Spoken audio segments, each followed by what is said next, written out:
بسم اللہ الرحمن الرحیم نحمده ونصلي على رسوله الكريم اما بعد عن عمر رضي الله تعالى عنه انه قال حاسبوا انفسكم قبل ان تحاسبوا رب اشرح لي صدري ويسر لي امري واحلل عقدة من لساني يفقهوا قولي اللهم صل على سيدنا مولانا محمد في اول واوسط واخر كلامنا. معزز سامعین، بھائیوں، بزرگوں، دوستوں،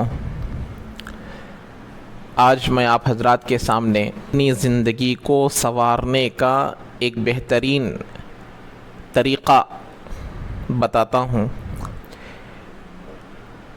اصل میں یہ جو طریقہ اور یہ جو بات ہے وہ حضرت عمر بن خطاب رضی اللہ تعالی عنہ کی ہے، جو ہمیں 1400 سال پہلے اس بات کی نصیحت کر کر چلے گئے ہیں.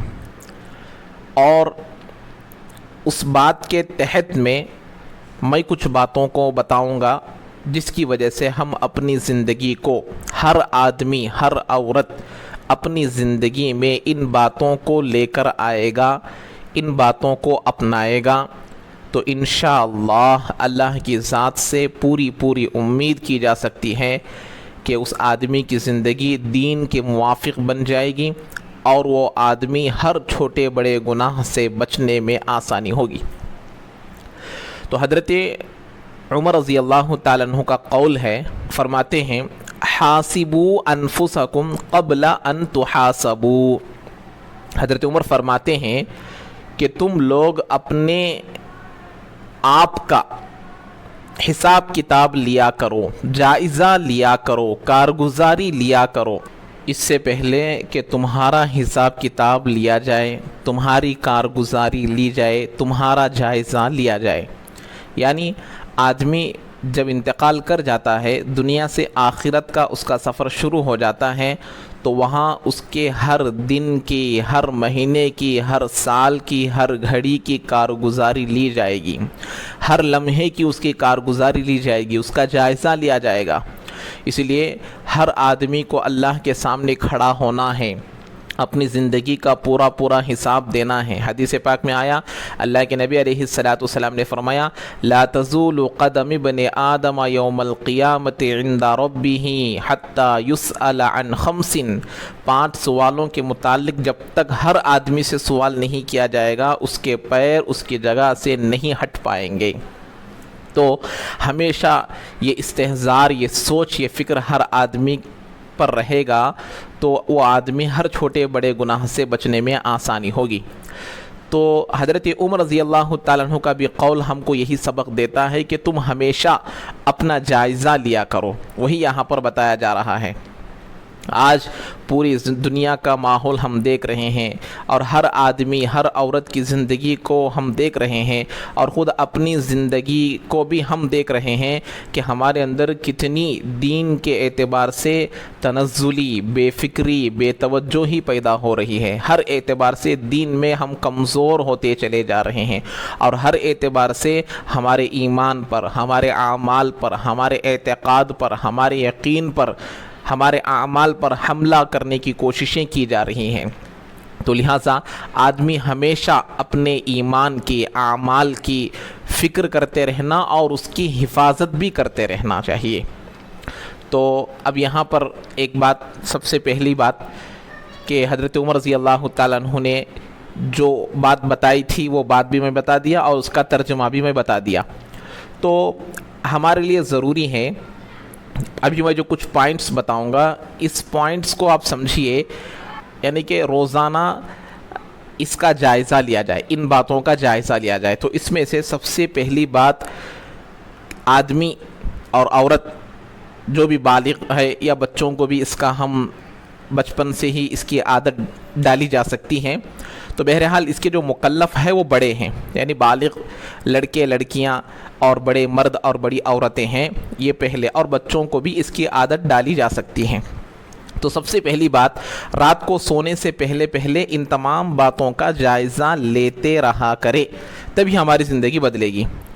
تو سب سے پہلی بات جو ہم کو جائزہ لینا ہے وہ یہ ہے کہ کیا آج میں 5 نمازوں کو وقت پر پڑھا ہوں؟ یعنی آج میری کوئی نماز قضا تو نہیں ہوئی کہ ہر نماز کو اس کے وقت پر پڑھا ہوں۔ عورتیں اپنے کام کاج کے ساتھ اپنے گھر کے ذمہ داریوں کو پورا کرنے کے ساتھ ساتھ ہر نماز کو وقت پر پڑھنے کی کوشش کریں، اور مرد حضرات بھی اپنے کاروبار کے ساتھ، اپنے ڈیوٹی کے ساتھ، اپنی نوکری کے ساتھ، اپنی ملازمت کے ساتھ، اپنی دکان کے ساتھ نمازوں کو وقت پر 5 وقت کی پڑھنے کی کوشش کرے، اور رات کو جائزہ لے کہ میری کوئی نماز قضا تو نہیں ہوئی، میری نماز کوئی چھوٹی تو نہیں ہے، ہاں 5 نمازوں کو وقت پر پڑھا ہوں، تو اللہ کا شکر ادا کریں۔ اور دوسری بات یہ ہے، کیا آج میں قرآن کی تلاوت کیا ہوں؟ کہ میرے سے قرآن کی تلاوت آج کچھ ہوئی ہے یا نہیں ہوئی ہے؟ بارہا میں بتلاتا رہتا ہوں کہ اللہ تبارک و تعالیٰ کے پاس سفارش کرنے کا حق سب سے زیادہ، اور جھگڑا کرنے کی طاقت اللہ سے کسی کو ہے، اللہ کے سامنے اپنا مطالبہ، اپنے حق کو مانگنے کا حق کسی کو ہے تو وہ قرآن مجید کو ہے، کہ اپنے پڑھنے والے کو قرآن سفارش کرے گا، اللہ کے سامنے جھگڑا کرے گا کہ اے اللہ یہ مجھے پڑھا کرتا تھا، راتوں میں نیند کو قربان کر کر پڑھا کرتا تھا، دن میں وقت نکال کر مجھ کو پڑھا کرتا تھا، جب تک تو اس کو جنت میں نہیں ڈالے گا میں تجھ سے اس کے جنت میں ڈالنے کا مطالبہ کرتا رہوں گا۔ تو اسی لیے قرآن کو کبھی بھی چھوڑنا نہیں چاہیے۔ جن کو پڑھنا آتا ہے وہ روزانہ پابندی سے پڑھیں، اور جن کو پڑھنا نہیں آتا وہ پڑھنے سیکھنے کی کوشش کریں۔ سیکھنا بھی پڑھنے کے برابر ہے۔ اگر کوئی آدمی پڑھتے پڑھتے اس کا انتقال بھی ہو گیا تو اللہ تبارک و تعالیٰ اس کو قرآن پڑھنے والوں کے ساتھ اٹھائیں گے۔ تو اسی لیے جن کو پڑھنے آتا ہے وہ پڑھے، روزانہ کم سے کم پارہ ہی صحیح، 1 صفحہ ہی صحیح روزانہ پڑھا کرے، اور جن کو تیزی کے ساتھ پڑھنے آتا ہے وہ روزانہ کم سے کم 1 پارہ پڑھے، اور جو حفاظ ہے، علماء ہے، وہ روزانہ 3 پارے پڑھنے کی کوشش کرے۔ اور تیسری بات، کیا آج میں کچھ صدقہ کیا ہوں؟ روزانہ گھر میں ایک باکس رکھ لے اور اس میں روزانہ اپنی انکم اور اپنی آمدنی کے اعتبار سے روزانہ اس میں روپیہ ڈالا کرے، بچوں کے ہاتھ سے بھی ڈالے، اپنی بیوی کے ہاتھ سے بھی ڈالنے لگائے اور خود بھی ڈالے، تاکہ ہر ایک کے اندر صدقہ خیرات کرنے کی عادت بن سکے، ہر ایک کے اندر خرچ کرنے کا مادہ اور جذبہ پیدا ہو سکے۔ صبح میں اٹھتے ہی فجر کی نماز کو جانے سے پہلے صدقہ کر دے، صدقے سے اپنی زندگی کو شروع کرے، اپنے دن کو شروع کرے۔ تو جتنی بھی استطاعت ہے، جتنی بھی ہو، اس کی کوئی حد نہیں ہے، کیونکہ نفل صدقہ ہے، جتنا بھی آپ کر سکتے ہیں۔ صدقے کے بڑے فوائد ہیں، تو یہ صدقہ، یہ تیسری بات ہے۔ چوتھی بات، کیا آج میں صبح شام کے تسبیحات، ذکر و وظائف وغیرہ کو پڑھا ہوں؟ صبح شام کے 3 تسبیحات مشہور ہیں، 100 مرتبہ درود شریف پڑھے۔ ہمارے نبی کا ہم پر کتنا بڑا حق ہے، ہم ان کے حق کو پورا نہیں کر سکتے، ہم ان کے احسان کا بدلہ نہیں دے سکتے، اس لیے کم سے کم روزانہ صبح میں 100 مرتبہ، شام کو 100 مرتبہ، 200 مرتبہ کم سے کم ہمارے نبی پر ہم روزانہ درود شریف بھیجا کریں۔ اور دوسری تسبیح، روزانہ استغفار کیا کرے۔ اللہ کے نبی علیہ السلام نے خود فرمایا، انی استغفر اللہ کل یوم 70 مرتن، کہ میں ہر دن اللہ تبارک و تعالیٰ سے 70 مرتبہ استغفار کرتا ہوں۔ حالانکہ نبی سے ایک گناہ نہیں ہوتا، ایک غلطی نہیں ہوتی، ایک خطا نہیں ہوتی، تو پھر بھی اللہ کے نبی علیہ السلام 70 مرتبہ کرتے تھے۔ کیوں؟ امت کو سبق دے رہے ہیں کہ اچھا کام کر کر بھی استغفار کیا جاتا ہے، نیکی کر کر بھی استغفار کیا جاتا ہے، صرف گناہ کر کر استغفار کرنا نہیں ہے، غلطی پر استغفار نہیں ہے، بلکہ نیک کاموں پر استغفار کرنا یہ نبیوں کی صفت ہے، اور گناہ ہونے کے بعد تو کرنا ہے ہی، ضروری ہے ہی استغفار کرنا ہے، تو 100 مرتبہ استغفار پڑھے۔ اور تیسرا کلمہ، تیسری تسبیح کیا ہے؟ وہ تیسرا کلمہ ہے کہ سبحان اللہ والحمد للہ ولا الہ الا اللہ واللہ اکبر ولا حول ولا قوت الا باللہ العلی العظیم۔ اس کلمے کو صبح شام 100 مرتبہ پڑھیں۔ اس سے کیا ہوگا؟ اللہ تبارک و تعالیٰ کی تعریف، حمد، تکبیر، اس کے اندر سب چیزیں موجود ہیں، اس کے بڑے فائدے ہیں اور اس کا بڑا ثواب ہے۔ یہ 3 تسبیحات پابندی کریں۔ اسی طریقے سے 5ویں بات ہے، کیا میں نے اپنے حقوق جو میرے ذمے آتے ہیں ان کو میں نے پورا کیا؟ یعنی کہ میرے ذمے، اب اگر میں باپ ہوں تو بچوں کے ساتھ میرا کیا معاملہ ہونا ہے، اگر میں بیٹا ہوں تو میرے ساتھ ماں باپ کے حق میں کیا میری ذمہ داری ہے، اگر میں بڑا بھائی ہوں تو چھوٹے بھائیوں کے حق میں میری کیا ذمہ داری ہے، اگر میں چھوٹا بھائی ہوں تو بڑوں کے ساتھ میرا رہنے کا کیا حق ہے۔ یہ تمام چیزیں حقوق ہے، جس کو ہم حقوق العباد کہتے ہیں۔ بندوں کے حقوق آپس میں کیا ہے، اس کو پہچانے اور ان کو ادا کرنے کی کوشش کرے۔ جیسے ایک بیٹا ہے تو بیٹے کے حق میں ماں باپ کا حق یہ ہے کہ وہ جب بوڑھے ہو جائے یا پھر وہ ابھی زندگی میں ہے تو ان کی بات مانی جائے، ان کو ناراض نہ کیا جائے، ان کو ہمیشہ خوش رکھنے کی کوشش کرے، اگر وہ معذور ہے تو ان کی خدمت کرے، ان کے جائز خواہشات کو پورا کیا جائے۔ یہ تمام چیزیں ہیں۔ اور ماں باپ بڑے ہیں، بچے چھوٹے ہیں تو بچوں کی تربیت کی جائے، بچوں کی خواہشات کو پورے کیا جائے، بچوں کے دلوں کو بہلایا جائے، ان کے اچھے نام رکھے جائے، ان کو اچھی تعلیم دی جائے، ان کے دین اور دنیا دونوں کی فکر کی جائے۔ ایسے ہر ایک کی حقوق دین میں موجود ہے، تو ان حقوق کو میں پورا کیا ہوں یا نہیں کیا ہوں، یہ آدمی روزانہ جائزہ لے۔ اور اسی طریقے سے چھٹی بات کہ آج میں دعا کے لیے کچھ وقت نکالا ہوں۔ 24 گھنٹے ہمارے زندگی کے ہر دن ہم کو ملتے ہیں، تو کیا میں اس میں کم سے کم روزانہ 10 منٹ دعا کے لیے 10 سے 15 منٹ نکالنا ضروری ہے۔ چاہے آپ اس کو تہجد میں کر لیجئے، اشراق میں کر لیجئے یا 5 نمازوں میں کر لیجئے، ایک ساتھ کم سے کم ہم لوگوں کو 10 منٹ دعا کرنی ہے۔ پورے نمازوں کی ملا کر 10 منٹ نہیں، ایک ساتھ 10 منٹ، کم سے کم 24 گھنٹوں میں ایک مرتبہ 10 منٹ دعا کرنا ضروری ہے۔ آج ہمارے حالات دنیا کے کیسے ہیں معلوم ہے؟ دعا ہمارے لیے ہتھیار ہے۔ ہم لوگ اپنے روحانی ہتھیار کو چھوڑ دیے ہیں اور دنیا والوں کو کوسنا شروع کر دیے ہیں۔ یہ بالکل غلط ہے۔ ہم دعا میں مشغول رہے، اللہ سے مانگے۔ اللہ مانگنے سے خوش ہوتے ہیں، اللہ نہ مانگنے سے ناراض ہوتے ہیں۔ دنیا والے مانگنے سے ناراض ہوتے ہیں، نہ مانگنے سے خوش ہوتے ہیں۔ یہی اللہ کی صفت ہے۔ اس لیے دعا کے لیے کم سے کم ہم لوگ روزانہ 10 سے 15 منٹ ایک ساتھ دعا مانگنے کی عادت ڈالیں۔ اور 7ویں بات یہ ہے کہ آج میرے سے کسی کو تکلیف تو نہیں ہوئی؟ اگر خدا نخواستہ کسی کو میرے سے تکلیف ہوئی ہو تو کیا میں اس سے معافی مانگ لیا ہوں؟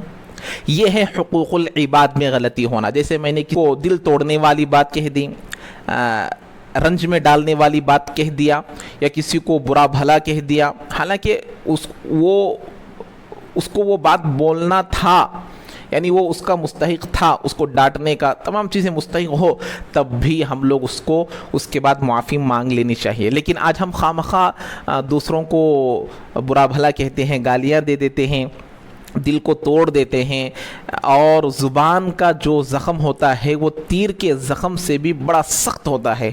یہ تیر کا زخم، یہ تلوار کا زخم، یہ چاقو کا زخم جو ہے وہ کچھ دنوں میں چنگا ہو جاتا ہے، لیکن زبان کا جو زخم ہوتا ہے وہ موت تک بھی باقی رہتا ہے۔ اسی لیے ہمارے اعمال سے، ہمارے کاموں سے، ہماری زبان سے، ہمارے اعضاء سے کسی کو تکلیف نہ پہنچے۔ اگر پہنچی ہو، سونے سے پہلے اس سے معافی مانگ لے کہ بھئی میرے سے غلطی ہو گئی ہے، معاف کر لے۔ یہ 2-3 جملوں سے آپ کے ذمے سے وہ اتنا بڑا گناہ ساقط ہو جائے گا۔ بہت بڑا گناہ ہے مسلمان کے دل کو دکھانا، مسلمان کے دل کو تکلیف پہنچانا۔ اس لیے سوچے کہ آج میرے سے کسی کو تکلیف تو نہیں ہوئی، اگر ہوئی ہو تو اس سے فون کر یا ملاقات کر فوری طور پر اس کی صلح کر لی جائے، اس کو معافی مانگ لی جائے اور اس کو وہیں پر ختم کر دیا جائے۔ اور پھر 8ویں بات ہے کہ آج میرے سے کوئی گناہ تو نہیں ہوا، اگر ہوا ہو تو کیا میں اللہ سے توبہ کر لیا ہوں؟ یہ ہے حقوق اللہ۔ اوپر والا حقوق العباد تھا، اب یہ حقوق اللہ ہے، یعنی میرے سے کوئی گناہ ہوا، جیسے آنکھوں سے میں نے بری چیز دیکھی ہو، یا کانوں سے کوئی بری چیز سنی ہو، یا میرے سے کوئی ایسا کام ہوا ہو جس سے اللہ اور اللہ کے رسول ناراض ہوتے ہوں، یا میرے سے کوئی ایسا کام ہو گیا ہو جو قرآن حدیث کے خلاف ہو، تو ایسی صورت میں اللہ سے اس کی توبہ مانگ لے۔ جان بوجھ کر گناہ نہیں ہوتا، غلطی سے گناہ ہوتا ہے۔ جان بوجھ کر گناہ کرنا مسلمان کی عادت نہیں، جان بوجھ کر خطا کرنا یہ مومن کی نشانی نہیں ہے۔ مومن وہ ہے جس سے گناہ غلطی سے ہوتا ہے، جس سے گناہ خطا سے ہوتی ہے، تو اس لیے توبہ مانگ لے۔ اللہ کے نبی علیہ السلام نے فرمایا کل بنی آدم خطاؤن و خیر الخطائین التوابون، کہ ہر ابن آدم